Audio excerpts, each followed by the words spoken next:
No, Mara guys, this coach is showing that he studied the Sundowns, and that when he was talking about in the press conference about him being in the other side and wanting to coach Mamelodi Sundowns and looking at it, you can tell. And you can tell that specifically he's been watching a lot of Coach Rulani's games. This was a Coach Rulani setup. Now, I'm going to start us off by saying that he's only been in charge of this team for 5 days. So everything I'm going to say here might sound harsh, but the truth of the matter is that he's not been in charge of this team for a while. Mamelodi Sundowns managed to get a smash and grab 1-0 win versus Raja Casablanca, a Raja team that also didn't play very well in this. But sometimes, as a confidence booster, you need to win these type of games the way that Sundowns won them. I don't know what would have happened if he had lost this game going into Stellenbosch in the week, because those are two different footballs, and maybe you need to be as confident as possible coming into that game. Now, let's get into the setup of Mamelodi Sundowns and how they performed, particularly in the first half. Mamelodi Sundowns chose to go with a 3-4-3.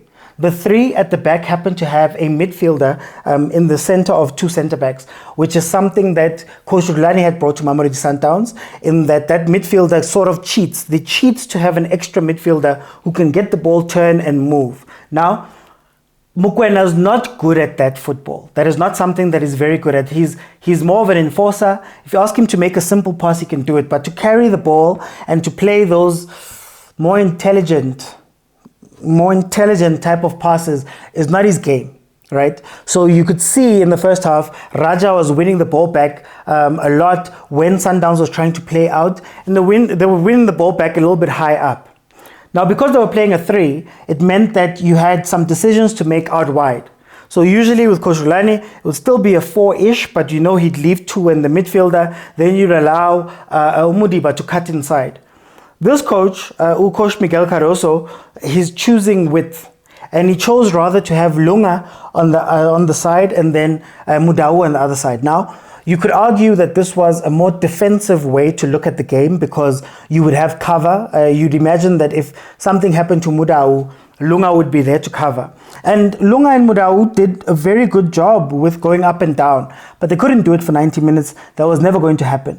And what was starting to happen was when Raja was catching them on the breaks, they were a step behind. So Lunga was still catching up to the guy who had the ball, and because the midfielder, the other defender, has to cover, it created some spaces that Raja could have taken advantage of if they had better decision making. If you look at what Raja was doing, they waited for their chances, pressed, won the ball, and then they were very quick in committing people forward, which was a worrying factor on the Mamelodi Sundowns team, that Raja was going wide on purpose. So they were taking the ball and taking into the wide areas so that they could pull some of the defenders and maybe put some crosses in. I think they did 2 or 3 crosses. But the worrying part for Sundowns was after Raja had gotten into that space, the first players to get into, that were following up, were players that were Raja players instead of Sundowns. And again, if Raja made better decisions, even if it's I trapped the ball and I passed it to the guy next to me instead of passing it in, I believe it was number 42, Najari, who was giving the ball away a lot, they could have had a lot more better plays and better opportunities to score versus Mamelodi Sundowns. But for the most part, they didn't give anything. When you move into the midfield, I wasn't sure what Mkhulise's role was meant to be in the middle, because he wasn't playing the ball, he wasn't opening up to get the ball, and him and Allende were islands, man, that were running around without giving support. It did change in the second half, and I'll get to that, but you could tell that, man, they were a little bit disjointed, and maybe it's because Mkhulise doesn't get to start these games too much. Obas had been playing that role. So already you have Mokoena, who's uncomfortable with the deep-lying libero role, dropping into the defense and playing the ball out. You have Mkhulise in the mid, who wasn't comfortable in the mid at all. And you have Allende, who they sort of took, I don't know if it's Manqoba's thing, I don't know if it's the player thing, but the responsibility that he used to have, or him taking responsibility was not there. He wasn't playing, he was roaming around, right? If you look at the front 3, Maema was out of it. I think whatever the coach was trying to do with Maema didn't work out. I don't know if it was meant to be like a 10 type of position, then you allow Lunga to overlap, and he plays sort of a Zwane type of role. That's why I'm saying that this reminds me so much of Coach Rulani's football, because Umayema was meant to come inside. One of the problems with the system and having Ribeiro out wide is, number one, he's very uncomfortable out there. He goes missing. He's not part of the game. But number two, when he does get the ball, he tends to be selfish. The wider you take him away. And the more you bring him into the 10 is where he looks good. We get to Reyners, who was playing a central 9, sort of like a target man type role, which we all know Reyners can't do. Reyners is pace and finishing. So if you want him to be target man, stay with the defenders. You guys are building up slow so he doesn't get the ball in time or doesn't get the ball with enough room for him to run. You kind of lose Reyners. And we lost to Reyners for a majority of that game because he was doing something he's uncomfortable with. And it's something that we saw even with Bafana at a time when Bruce was trying to force him to play that role. We saw that it's not a role for him. It's not something that he's good at. So I think I can give credit to the coach for wanting to try something different. I can give credit to the coach for, trusting some players. But the biggest credit that I give to the Sundowns coach so far that I've seen with Miguel Cardoso is he realized his mistakes and changed things in the second half. In the second half, Allende became the most important midfielder. The game was playing through Allende, which is something we asked for because technically he on that team that was put out is the best, I'd say, trapper of the ball, the best player of the ball, the best carrier of the ball. So when he started drifting inside, when he came back inside and he started playing and the ball would come to him, that's where you saw him come alive a little bit.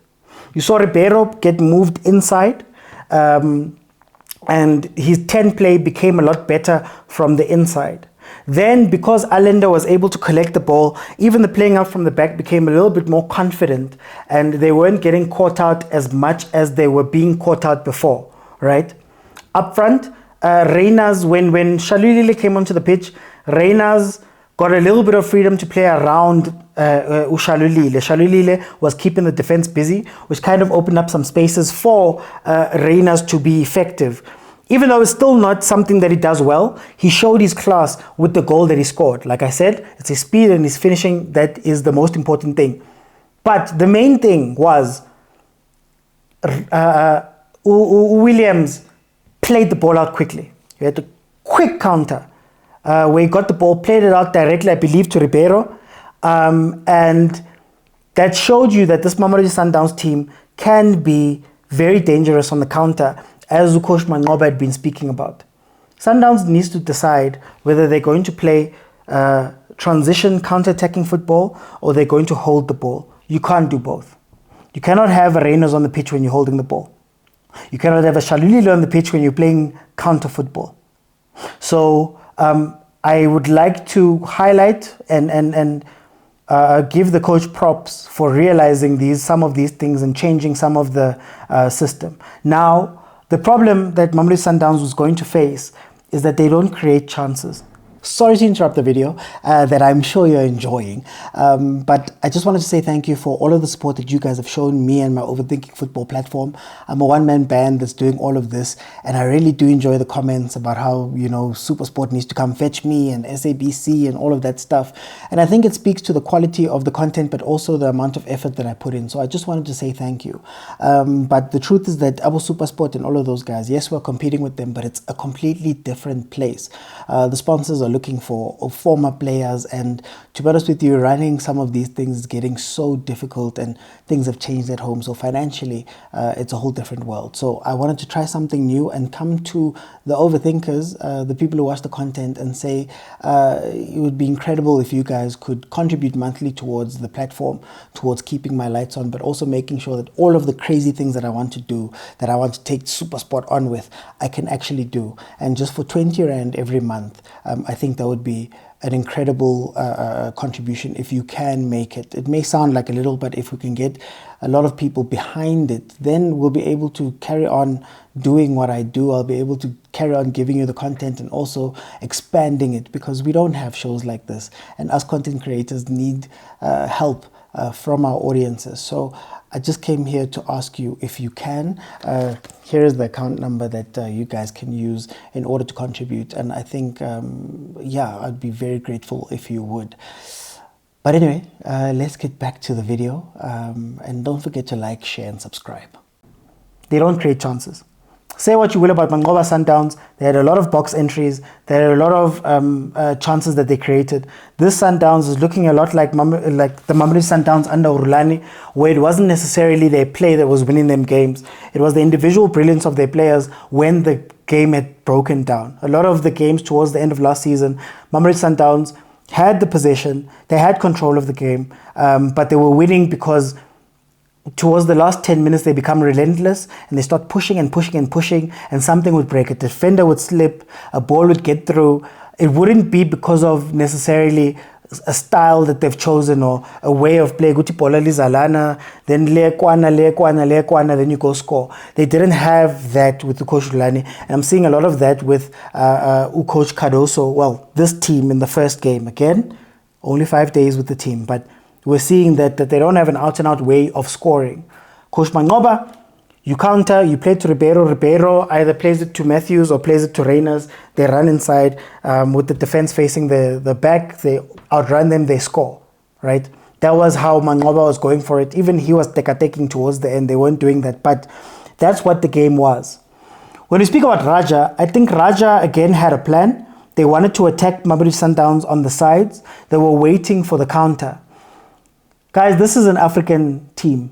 I think Raja looked at this game and said, if we can win, that would be great.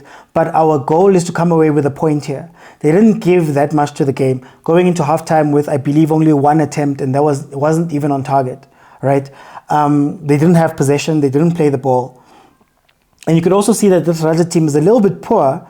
After conceding and coming into the second half, they had no plan or structure to how they wanted to play, and that's what gave Mamelodi Sundowns a lot more freedom to go and attack them. Mamelodi getting a couple of chances there. So yeah, I don't think Raja's a strong team. AS FAR beat them. They're currently bottom of the log. They didn't have even in mind to just sit back and go, we're going away. Let's try keep our structure as much as possible.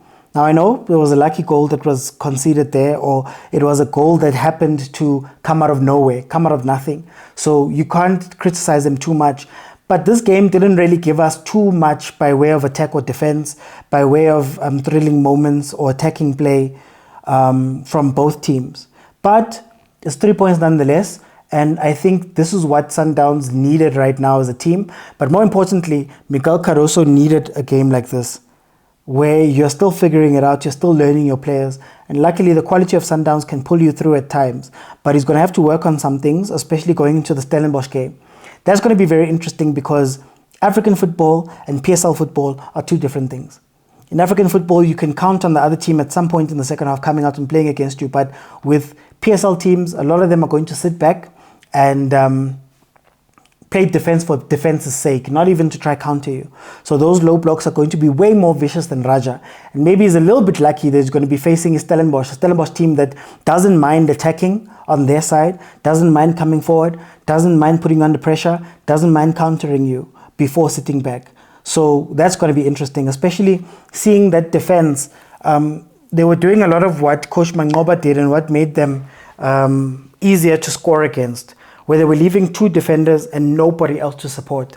Mudawa was gone, Lunga was gone, Mokoena was gone, two defenders. If Raja made better decisions on their counters, they could have made it interesting. Not that they would have scored, but they would have made it interesting. So that's something that they're going to have to deal with, especially because Mokoena doesn't like sitting. Rivaldo Kutsia loves sitting. Rivaldo Kutsia doesn't mind not being a part of the attack. But Mokoena sort of forgets himself sometimes and goes. And if you're going to play with two defenders, especially versus a Stellenbosch team that's going to attack you with three, that's going to be a little bit of an issue. But a good win for Sundowns, a good 3 points, especially in the circumstances they find themselves in. A well-needed 3 points. Hopefully they can build on this. And the coach now gets to go forward without having deep pressure. If he had lost this game, I think there would have been a pressure that would start building. But let's see how they're going to play. It's been incredible, guys. I'll see you on the next one.